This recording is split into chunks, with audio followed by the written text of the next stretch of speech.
નમસ્તે મિત્રો, હું છું નવરંગ સાયન અને સ્વાગત છે આપનું આઈ એમ ગુજરાતના અમેરિકા સ્પેશિયલ ન્યૂઝ બુલેટિનમાં. શુક્રવાર જાન્યુઆરી 23ના બુલેટિનમાં જોઈશું મિનેસોટામાં આઈસની એક હરકતથી મચેલા જબરજસ્ત હોબાળાના સમાચાર. જાણીશું અમેરિકામાં મકાનોના સોદામાં થયેલો ઘટાડો ઇકોનોમીની કઈ કન્ડિશન સૂચવી રહ્યો છે, તેમજ વધતી હેલ્થ ઇન્સ્યોરન્સની કોસ્ટ હવે કેમ અમેરિકન સિટીઝન્સની ચિંતા ખૂબ જ વધારી રહી છે તેનો એક રિપોર્ટ, અને છેલ્લે ડિપોર્ટેશન પછી ફરી ઇલીગલી અમેરિકા જનારાને કેટલી સજા થઈ શકે છે તેની વાત આજના આ બુલેટિનમાં. મિનેસોટામાં હાલ મોટા પાયે અને ખૂબ જ આક્રમક ઇમિગ્રેશન એન્ફોર્સમેન્ટ કરવામાં આવી રહ્યું છે. તેવામાં આ કાર્યવાહી દરમિયાન 4 બાળકોની અટકાયત કરવામાં આવતા ભારે હોબાળો મચ્યો છે. જેમની અટકાયત કરવામાં આવી છે તેમાં 5 વર્ષના એક બાળકનો પણ સમાવેશ થાય છે. આ બાળક મિનિયાપોલિસના સબર્બ કોલંબિયા હાઇટ્સ સ્કૂલમાં હતા તેવું તેમની ફેમિલીઝનું કહેવું છે. 5 વર્ષના જે બાળકને ડિટેઇન કરાયું છે તેની સાથે તેના પિતાને પણ અરેસ્ટ કરાયા છે. આ પિતા પુત્ર ઇક્વાડોરના છે અને તેમનો અસાયલમનો કેસ પેન્ડિંગ છે. આ ફેમિલીના લોયરના જણાવ્યા અનુસાર તેમને હાલ ટેક્સાસની ડિટેન્શન સેન્ટરમાં રાખવામાં આવ્યા છે. કોલંબિયા હાઇટ્સ પબ્લિક સ્કૂલ ડિસ્ટ્રિક્ટના સુપ્રિન્ટેન્ડન્ટ ઝેના સ્ટેનવિકે એક પ્રેસ કોન્ફરન્સમાં અંગે માહિતી આપતા જણાવ્યું હતું કે ચાલુ વીકમાં જ આઈસના હથિયારધારી ઓફિસર્સે આ બાળકોને કસ્ટડીમાં લીધા હતા, જેમાં 2 બાળકોની ઉંમર 17 વર્ષ, ત્રીજાની 10 વર્ષ અને ચોથાની માત્ર 5 વર્ષ છે. તેમણે એમ પણ કહ્યું હતું કે આઈસના એજન્ટ્સ શહેરમાં આટાફેરા કરી રહ્યા છે, સ્કૂલ બસોનો પીછો કરી રહ્યા છે અને પાર્કિંગ લોટમાંથી બાળકોને લઈ જઈ રહ્યા છે. આ પ્રકારની કાર્યવાહીને કારણે લોકોમાં ખૂબ જ ડર ફેલાયો હોવાનું પણ તેમણે ઉમેર્યું હતું. આ મામલે DHSએ એવી સ્પષ્ટતા કરી છે કે જે 5 વર્ષના બાળકના પિતાની ધરપકડ કરાઈ છે તે યુએસમાં ઇલીગલી રહે છે અને તેમણે પોતાના કોઈ પેપર્સ રજૂ નહોતા કર્યા, જેથી તેમને કસ્ટડીમાં લેવાયા હતા. આ પિતા પુત્રને કસ્ટડીમાં લેવામાં આવ્યા તે દ્રશ્યો જોનારા લોકોનું એવું કહેવું છે કે મંગળવારે તેઓ સ્કૂલેથી ઘરે જઈ રહ્યા હતા ત્યારે તેમને અટકાવવામાં આવ્યા હતા અને 5 વર્ષના બાળકની સામે જ તેના પિતાને હથકડી પહેરાવાઈ હતી. ત્યાર પછી બાળકને લલચાવીને ઘરે લઈ જવાયું હતું અને તેના દ્વારા તેની માતાને પણ ઘરની બહાર બોલાવવાનો પ્રયાસ થયો હતો. વાઇસ પ્રેસિડેન્ટ JD વાન્સે આ અંગે જણાવ્યું હતું કે બાળકના પિતા આઈસના એજન્ટ્સથી બચીને ભાગી રહ્યા હતા, જેથી એજન્ટ્સ પાસે બાળકને પોતાની કસ્ટડીમાં લેવા સિવાય બીજો કોઈ વિકલ્પ નહોતો રહ્યો. JD વાન્સે મીડિયા સામે એવી પણ દલીલ કરી હતી કે બાળકને કાતિલ ઠંડીમાં એકલો મૂકી શકાય તેમ નહોતો અને તેના પિતા ઇલીગલ એલિયન હોવાથી તેમને પણ અરેસ્ટ કરવા જરૂરી હતા. જોકે સ્કૂલના અધિકારીઓનો એવો દાવો છે કે જે વિસ્તારમાં ઘટના બની ત્યાંના લોકોએ બાળકને પોતાની પાસે રાખવાની ઓફર કરી હતી અને માતા પિતાની ગેરહાજરીમાં સ્કૂલ પણ બાળકની કસ્ટડી લેવા માટે ઓથોરાઇઝડ હતી જ. આ બાળકને તેના ઘરે લઈ જવાયું ત્યારે તેની માતા ઘરની અંદર જ હાજર હતી, પણ બાળકના પિતાએ તેને પહેલેથી જ ફોન કરીને બહાર ન આવવા માટે જણાવી દીધું હતું. માત્ર મિનિયાપોલિસ અને તેની આસપાસના વિસ્તારોમાં જ હાલ 3000 જેટલા ફેડરલ એજન્ટ્સને તૈનાત કરવામાં આવ્યા છે. ઇમિગ્રેશન એન્ફોર્સમેન્ટને કારણે અહીં ડરનો એ હદનો માહોલ છે કે ઇમિગ્રન્ટ્સે ઘરની બહાર નીકળવાનું બંધ કરી દીધું છે અને અમુક વોલેન્ટિયર્સ તેમના ઘરે ગ્રોસરી સહિતની જીવન જરૂરી ચીજ વસ્તુઓ પહોંચાડી રહ્યા છે. આ કાર્યવાહી દરમિયાન જાન્યુઆરી 7ના રોજ એક US સિટીઝન મહિલાનું આઈસના એજન્ટ દ્વારા કરાયેલા શૂટિંગમાં મોત થઈ ગયું હતું. આઈસનો હાલ સમગ્ર મિનેસોટામાં US સિટીઝન્સ દ્વારા જોરદાર વિરોધ પણ કરવામાં આવી રહ્યો છે, પણ ટ્રમ્પ એડમિનિસ્ટ્રેશન દેખાવકારો સામે પણ આક્રમક કાર્યવાહી કરી રહ્યું છે. તેવામાં 5 વર્ષના બાળકને ડિટેન કરવાનો મામલો સામે આવતા માહોલ વધારે તંગ બન્યો છે. દુનિયાની નંબર 1 ઇકોનોમી ગણાતા અમેરિકામાં ઓન પેપર ભલે મંદી ન ચાલી રહી હોય, પણ હાઉસિંગ માર્કેટની હાલત મંદીને પણ સારી કવડાવે તેવી લાગી રહી છે, કારણ કે વ્યાજના દરો ઘટ્યા બાદ પણ મકાનોના સોદા થવાનું પ્રમાણ ચિંતાજનક રીતે નીચે જઈ રહ્યું છે. અમેરિકામાં હાલ એવી સ્થિતિ છે કે 2008-9ની મંદી અને કોવિડ પેન્ડેમિક દરમિયાન મકાનોની ડિમાન્ડમાં જેટલો ઘટાડો થયો હતો તેવું જ કંઈક ડિસેમ્બર 2025માં જોવા મળ્યું છે. નેશનલ એસોસિએશન ઓફ રિયલ્ટર્સ એટલે કે NAR દ્વારા જાહેર કરાયેલા એક રિપોર્ટ અનુસાર દેશમાં મકાનોના સોદામાં અને ખાસ તો પ્રી ઓન્ડ મકાનોને ખરીદવાના કોન્ટ્રાક્ટ્સમાં ડિસેમ્બરમાં અણધાર્યો ઘટાડો જોવા મળ્યો હતો. ડિસેમ્બરના આ રિપોર્ટના આંકડા કયો ચિંતાજનક ટ્રેન્ડ દર્શાવી રહ્યા છે અને કઈ બાબતો તરફ તે ઇશારો કરે છે તે સમજવાનો પ્રયાસ કરીશું આ વિડીયોમાં. યુએસમાં એન્ટ્રી લેવલના મકાનોની શોર્ટેજ તેમજ લેબર માર્કેટમાં હાલ અનુભવાઈ રહેલી ક્રાઇસિસ જેવી સ્થિતિને કારણે લોકો મકાન ખરીદવાનું પણ ટાળી રહ્યા છે. NARનો રિપોર્ટ જણાવે છે કે પેન્ડિંગ હોમ સેલ્સ ઇન્ડેક્સ ડિસેમ્બરમાં 9.3% જેટલો ઘટીને છેલ્લા 5 મહિનાના સૌથી નીચલા એટલે કે 71.8ના સ્તર પર આવી ગયો હતો. 71.8નો આ આંકડો 2001માં થયેલા મકાનોના સોદાની સરખામણીએ ડિસેમ્બર 2025માં કેટલા મકાનોના સોદા થયા હતા તે દર્શાવે છે. મતલબ કે 2001ની સરખામણીએ 2025ના છેલ્લા મહિનામાં મકાનોના વેચાણમાં ઘટાડો થયો હતો.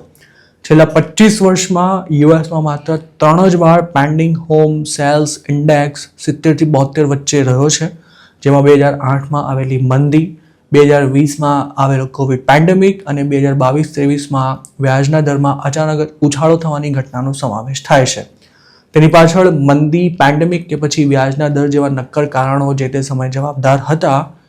પણ ડિસેમ્બર 2025માં આવી કોઈ દેખીતી ક્રાઇસિસ ન હોવા છતાં પણ પેન્ડિંગ હોમ સેલ્સ ઇન્ડેક્સ 71.8 પર આવી ગયો હતો, જે કોઈ સામાન્ય બાબત નથી. આર્થિક અનિશ્ચિતતાઓને કારણે અમેરિકામાં જોબ ગ્રોથ ધીમો પડ્યો છે, જેની સીધી અસર મકાનોના વેચાણ પર પડી છે. NARના ચીફ ઇકોનોમિસ્ટ લોરેન્સ યેનનું માનીએ તો ડિસેમ્બર 2025માં 1.18 મિલિયન પ્રી ઓન્ડ મકાનો માર્કેટમાં વેચાણ માટે ઉપલબ્ધ હતા, જે 2025નો સૌથી નીચો આંકડો છે. એક તરફ નવા મકાનોનો માર્કેટમાં વધારે પડતો સપ્લાય છે, તો બીજી તરફ પ્રી ઓન્ડ મકાનોની ઇન્વેન્ટરી ઘટી રહી છે, કારણ કે લોકો પોતાના મકાનો વેચવા માટે તૈયાર નથી. જેમણે 5 વર્ષ પહેલાં કે પછી તેનાથી પણ અગાઉ મકાન ખરીદ્યા હતા, તેઓ હાલ 5%થી પણ ઓછો મોર્ગેજ રેટ ચૂકવી રહ્યા છે. હવે જો તેઓ પોતાનું જૂનું મકાન વેચીને નવું ખરીદવા જાય તો તેમને વધારે વ્યાજ ચૂકવવું પડે તેમ છે. આ ઉપરાંત માર્કેટ પણ ઠંડુ હોવાથી મકાનોની ખાસ કિંમત પણ ન મળતી હોવાને કારણે મકાન માલિકો પોતાની પ્રોપર્ટી વેચવાનું ટાળી રહ્યા છે.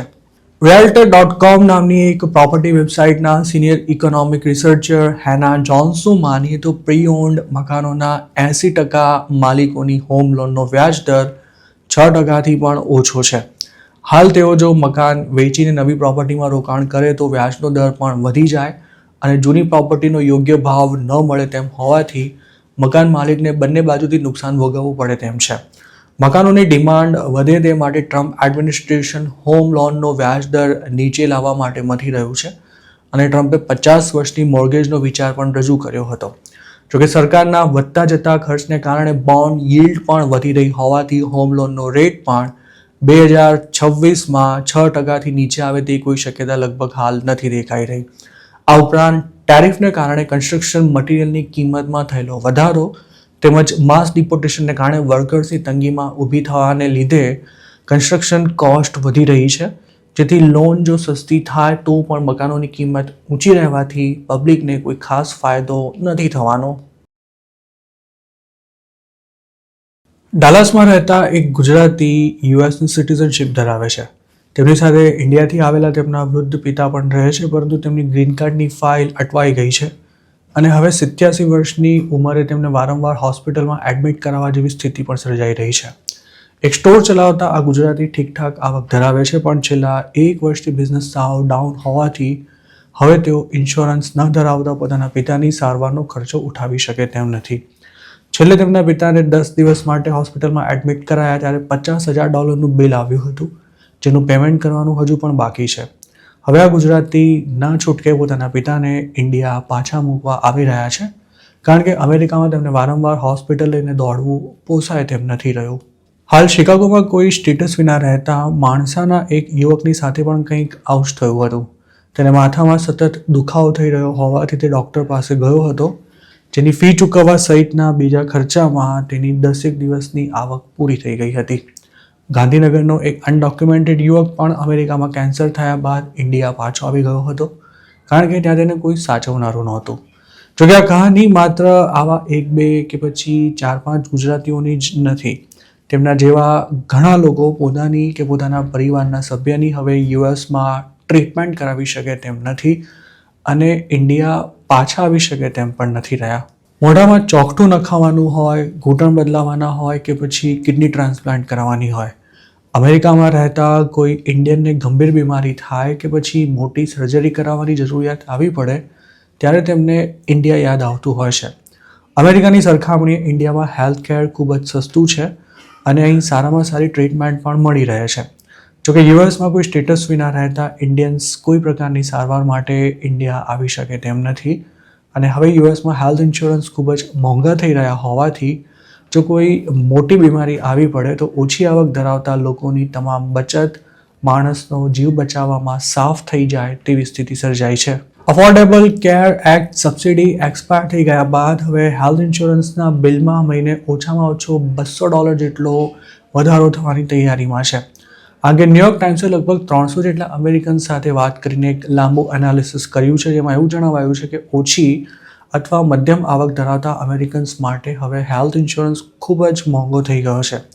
ખાસ તો જે લોકો કેન્સર કે બીજી કોઈ ગંભીર બીમારીથી પીડાય છે તેમને ઇન્સ્યોરન્સ હોવા છતાં પણ ઘણો ખરો ખર્ચો પોતાના ખિસ્સામાંથી કાઢવો પડશે, કારણ કે નવા ઇન્સ્યોરન્સ પ્લાનમાં કદાચ તમામ ખર્ચા કવર નથી થવાના.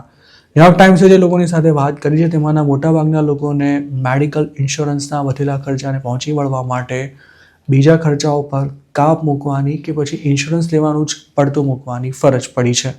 અફોર્ડેબલ કેર એક્ટ સબસિડી યથાવત રહેશે કે નહીં તેનો નિર્ણય હવે સેનેટ કરવાની છે, પણ પ્રેસિડેન્ટ ટ્રમ્પે પહેલેથી જ કહી દીધું છે કે જો સેનેટ આ સબસિડીને એક્સટેન્ડ કરવાની પરમિશન આપી દેશે તો પણ પોતે કદાચ વીટોનો ઉપયોગ કરી તેનો અમલ નહીં થવા દે. ન્યૂયોર્ક ટાઈમ્સ સાથે પોતાનો અનુભવ શેર કરનારા મિઝોરીના એક લોયરનું કહેવું છે કે 2025માં તેની ફેમિલીનો ઇન્સ્યોરન્સનો એક મહિનાનો ખર્ચો $1758 હતો, જે 2026માં વધીને $3698 થઈ જવાનો છે. આ લોયરની પત્ની કેન્સરથી પીડાય છે અને નવા પ્લાનમાં વધારે પ્રીમિયમ ભરવાની સાથે સાથે તેમને વર્ષે ટોટલ $61,984 જેટલો ખર્ચો થવાનો છે. તેમની એક વર્ષની આવક $1.44 લાખ છે, જેમાંથી લગભગ 35 થી 40% જેટલા પૈસા હવે માત્ર હેલ્થ ઇન્સ્યોરન્સમાં અને પત્નીની કેન્સરની ટ્રીટમેન્ટમાં જ ખર્ચાઈ જશે. તેવી જ રીતે ઓહાયોમાં કન્સલ્ટન્ટ તરીકે કામ કરતી એક વ્યક્તિની ફેમિલીમાં 3 લોકો છે. 2025માં તેમનું એક મહિનાનું પ્રીમિયમ $775 હતું, જે 2026માં વધીને $1,603 થઈ જવાનું છે. કેલિફોર્નિયામાં રાઇટિંગ સ્પેશિયાલિસ્ટ તરીકે કામ કરતી એક સિંગલ મહિલા 2025માં હેલ્થ ઇન્સ્યોરન્સના મહિને $406 ચૂકવતી હતી, પણ 2026માં તેણે ઇન્સ્યોરન્સ લેવાનું જ માંડી વાળ્યું છે. જો તેણે વીમો ચાલુ રાખ્યો હોત તો મહિનાનો ખર્ચો $1,122 આવવાનો હતો, પણ વર્ષની $75,000 જેટલી આવકમાં તે આટલો મોંઘો ઇન્સ્યોરન્સ અફોર્ડ કરી શકે તેમ નથી. અમેરિકાની મોટી હેલ્થ ઇન્સ્યોરન્સ કંપનીઝ પ્રીમિયમમાં થયેલા વધારા માટે હોસ્પિટલ્સના તગડા બિલ અને દવાની કિંમતોમાં થયેલા વધારાને જવાબદાર ઠેરવી રહી છે. ગુરુવારના રોજ થયેલી કોંગ્રેસનલ હિયરિંગમાં ડેમોક્રેટ્સની સાથે સાથે રિપબ્લિકન મેમ્બર્સે પણ પોતાની સમક્ષ હાજર થયેલા કંપનીઝના રિપ્રેઝેન્ટેટિવ્સને આકરા સવાલ પૂછ્યા હતા. જોકે નેતાઓના દરેક સવાલના જવાબ જાણે પહેલેથી જ હાજર હોય તેમ ઇન્સ્યોરન્સ કંપનીઓએ પોતે આમાં કંઈ ખાસ કરી શકે તેમ નથી તેવું કહીને હાથ અદ્ધર કરી દીધા હતા. નવાઈની વાત એ છે કે એક તરફ ઇન્સ્યોરન્સ કંપનીઓ ઢગલાબંધ પેશન્ટ્સના બિલ રિએમ્બર્સ કરવામાં આનાકાની કરી રહી છે, તેમની સર્વિસ કથળી રહી હોવાની પણ ફરિયાદો વધી રહી છે, તો બીજી તરફ તેમના ટોપ એક્ઝિક્યુટિવ્સને મિલિયન્સ ઓફ ડોલર્સનો પગાર મળી રહ્યો છે. જેમ કે CVS હેલ્થના CEO ડેવિડ જોયનરને 2024માં $17 મિલિયન પેકેજ ચૂકવવામાં આવ્યું હતું. ઇન્ડિયામાં તમે ગમે તે હોસ્પિટલમાં એડમિટ થાઓ ત્યારે પહેલાં ડિપોઝિટ લેવામાં આવે છે. અમેરિકામાં કોઈ હોસ્પિટલ પૈસા ન આપો તો ટ્રીટમેન્ટ શરૂ કરવાનો ઇનકાર નથી કરી શકતી, પણ જો પેશન્ટનું બિલ કોઈ ચેરિટી ઇન્સ્ટિટ્યૂટ પે ન કરે તો તેની ચૂકવણી પેશન્ટને જ હપ્તે હપ્તે પણ કરવી પડતી હોય છે અને દર વખતે આ રીતે મફતમાં સારવાર કરાવવી પણ શક્ય નથી રહ્યું. હજુ થોડા દિવસો પહેલાં જ ઇન્ડિયા છોડીને અમેરિકા આવી ગયેલી એક ફેમિલીની સ્ટોરી ખાસી વાયરલ થઈ હતી. 4 મેમ્બર્સની આ ફેમિલીનો એવો દાવો હતો કે અમેરિકામાં હેલ્થ ઇન્સ્યોરન્સ પોસાતો ન હોવાથી તેમણે ઇન્ડિયા પાછા આવી જવાનું નક્કી કરી લીધું હતું. યુએસમાં જેમની પાસે કોર્પોરેટ કે પછી સરકારી જોબ્સ છે તેમને કંપની અથવા સરકાર તરફથી જ ઇન્સ્યોરન્સ મળી જતો હોય છે, પણ જે લોકો પોતાના બિઝનેસ લઈને બેઠા છે કે પછી નાની મોટી સામાન્ય જોબ કરે છે અને ખાસ તો કોઈ સ્ટેટસ વિના રહે છે તેમના માટે હવે ગંભીર બીમારીની પોતાના પૈસે ટ્રીટમેન્ટ કરાવવું ટ્રમ્પ સરકારે લગભગ અશક્ય બનાવી દીધું છે. મેનહાટનમાં ડિસેમ્બર 4, 2024ના રોજ યુનાઇટેડ હેલ્થ કેર નામની હેલ્થ ઇન્સ્યોરન્સ કંપનીના CEO બ્રાયન થોમ્પસનની લ્યુઇજી મંઝોન નામના 26 વર્ષના એક છોકરાએ હત્યા કરી નાખી હતી. આ કેસમાં હાલ લ્યુસી જેલમાં બંધ છે, પણ અમેરિકાના ઘણા લોકો તેને હીરો માની રહ્યા છે, કારણ કે તેણે હેલ્થ ઇન્સ્યોરન્સ કંપનીઓની વધતી જતી દાદાગીરીના વિરોધના ભાગરૂપે આ કહેવાતું કૃત્ય કર્યું હતું. જો ખરેખર આમ હોય તો આ બાબત એ વાતનો પુરાવો આપી રહી છે કે અમેરિકાના લોકો ઇન્સ્યોરન્સ કંપનીઝથી કેટલા ત્રસ્ત થઈ ચૂક્યા છે. પહેલીવાર ઇલીગલી અમેરિકા જવું અને પકડાવવું કોઈ સિરિયસ ક્રાઇમ નથી. તેમાં કોર્ટ વધુમાં વધુ 6 મહિનાની જેલની સજા કે પછી દંડ ફટકારવાથી વિશેષ બીજું કંઈ નથી કરતી. તેમાં જે ઇમિગ્રન્ટ્સ બોર્ડર પરથી પકડાયા હોય તે અસાયલમ માંગી 2024 સુધીમાં જેલની બહાર પણ આવી શકતા હતા. જોકે જેમને બોર્ડર પર અરેસ્ટ કરાયા બાદ જેલમાંથી છોડવામાં નથી આવતા અને જે લોકો સેલ્ફ ડિપોર્ટેશન માટે પણ તૈયાર નથી થતા તેમને 6 મહિના કે તેનાથી પણ વધુ સમય અમેરિકાની જેલમાં કાઢવો પડતો હોય છે. અને આવા ઘણા ગુજરાતીઓ 1 થી લઈને 2-2.5 વર્ષ સુધી પણ જેલમાં રહ્યા હોય તેવા અનેક ઉદાહરણ છે. અમેરિકામાં ઇલીગલી રહેતો કોઈ ઇમિગ્રન્ટ પહેલીવાર દેશની અંદરથી કે પછી બોર્ડર પરથી પકડાય તો તેની સામે આકરી કાર્યવાહી નથી થતી, પણ જો કોઈ બીજી વાર આવું સાહસ કરતા પકડાઈ જાય તો તેની સામે ક્રિમિનલ ચાર્જ લગાવીને આકરી કાર્યવાહી કરવામાં આવતી હોય છે. અને આ ગુનો કરનારાને કેટલી સજા થઈ શકે છે તે સમજીશું આ વિડીયોમાં. યુએસ ફેડરલ લોના કોડ 8ના સેક્શન 1325 હેઠળ ફર્સ્ટ ઇલીગલ એન્ટ્રી મિસડિમિનર ગુનો છે, જ્યારે બીજી વાર આ ગુનો કરનાર સામે ફેલોની ચાર્જ લગાવવામાં આવે છે. જે ઇલીગલ ઇમિગ્રન્ટને અમેરિકામાંથી ડિપોર્ટ કરાય છે તેના પર 5 થી 10 વર્ષનો અને ક્યારેક લાઈફ ટાઈમ બેન પણ મૂકવામાં આવતો હોય છે. જોકે ઘણા લોકો આ બેન પૂરો થાય તે પહેલાં જ ફરી ઇલીગલી અમેરિકામાં ઘૂસી જતા હોય છે. જો યુએસમાં બીજી વાર ઇલીગલ એન્ટ્રી કરનારાએ અગાઉ કોઈ ક્રાઇમ ન કર્યો હોય તો તેને 2 વર્ષની જેલની સજા થઈ શકે છે. તેવી જ રીતે 2 થી વધુ વાર જેણે ઇલીગલ એન્ટ્રી કરી હોય તેને 10 વર્ષ સુધીની જેલની સજા થાય છે. મલ્ટિપલ ઇલીગલ એન્ટ્રી કરનારાએ કોઈ હિંસક ગુનો કર્યો હોય તો તેને 20 વર્ષ સુધી પણ અમેરિકાની જેલમાં રહેવું પડી શકે છે. હાલમાં જ એલાબામાની ફેડરલ કોર્ટે આવા એક કેસમાં ડિપોર્ટેશન બાદ ફરી ઇલીગલી અમેરિકા આવેલા અને ફેડરલ ઓથોરિટીને હાથે પકડાઈ ગયેલા એક ગ્વેટેમાલન સિટીઝનને 5 વર્ષની જેલની સજા ફટકારી છે. લ્યુકાસ નામનો આ ઇલીગલ એલિયન અગાઉ 2 થી 3 વાર ડિપોર્ટ થઈ ગયો હતો અને 2024માં તેની ધરપકડ કરીને રેકોર્ડ્સ ચેક કરવામાં આવ્યા ત્યારે ખબર પડી હતી કે આ ભાઈ 5મી વાર ઇલીગલી અમેરિકા આવ્યા છે. નોર્ધન ડિસ્ટ્રિક્ટ ઓફ એલાબામાની એટર્ની ઓફિસના જણાવ્યા અનુસાર લ્યુકાસને પહેલીવાર મે 2012માં ડિપોર્ટ કરાયો હતો. ત્યારબાદ 2019, 2021 અને છેલ્લે એપ્રિલ 2023માં પણ તેની સામે ડિપોર્ટેશનની કાર્યવાહી હાથ ધરાઈ હતી.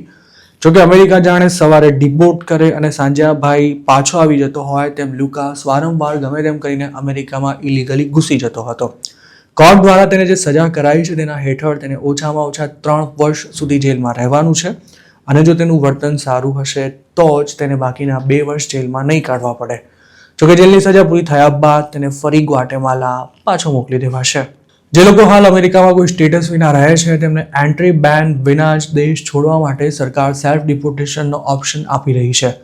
તેમાં જે લોકો CBP હોમ એપ પર સેલ્ફ રિમૂવલ માટે રજિસ્ટ્રેશન કરાવે છે તેમને હવે $1000 ને બદલે $2600 એક્ઝિટ બોનસ સાથે ફ્રી એર ટિકિટ પણ ઓફર કરાઈ રહી છે. અમેરિકાની સરકાર એવું કહી રહી છે કે જે ઇલીગલ એલિયન સેલ્ફ ડિપોર્ટેશન લેશે તેમને ફરી લીગલી અમેરિકા આવવાનો મોકો મળશે. પણ હકીકત એ છે કે ઇલીગલ સ્ટે દરમિયાન જે ઇમિગ્રન્ટથી કોઈ નાનો મોટો ક્રાઇમ થઈ ગયો હોય કે પછી ન પણ થયો હોય તેના માટે ડિપોર્ટેશન બાદ અમેરિકાના દરવાજા કાયમ માટે બંધ થઈ શકે છે. જોકે જેમની પાસે ફેમિલી સ્પોન્સરશિપ કે પછી બીજી કોઈ રીતે યુએસમાં લીગલ થવાનો ચાન્સ છે તેમણે સેલ્ફ રિમૂવલના ઓપ્શન પર કોઈ ઇમિગ્રેશન એટર્નીની સલાહ લીધા બાદ ચોક્કસ વિચાર કરવો જોઈએ. તો મિત્રો આ હતા અમેરિકાના આજના મુખ્ય સમાચાર. આપને જો મારી રજૂઆત પસંદ આવી હોય તો આ વિડીયોને લાઇક અને શેર કરવાનું તેમજ આઈ એમ ગુજરાતની યુટ્યુબ ચેનલને સબસ્ક્રાઇબ કરવાનું ભૂલશો નહીં, કારણ કે આ ચેનલ પર આપને મળશે અમેરિકામાં રહેતા તમામ ગુજરાતીઓ માટેના મહત્વના સમાચાર અને તે પણ આપની પોતાની ભાષામાં. આપ જો મારી સાથે કોઈ ટિપ શેર કરવા માંગતા હો તો હાલ સ્ક્રીન પર દેખાડેલા વોટ્સએપ નંબર પર પણ અમારો સંપર્ક કરી શકો છો. આપની ઓળખ ગુપ્ત રાખવામાં આવશે.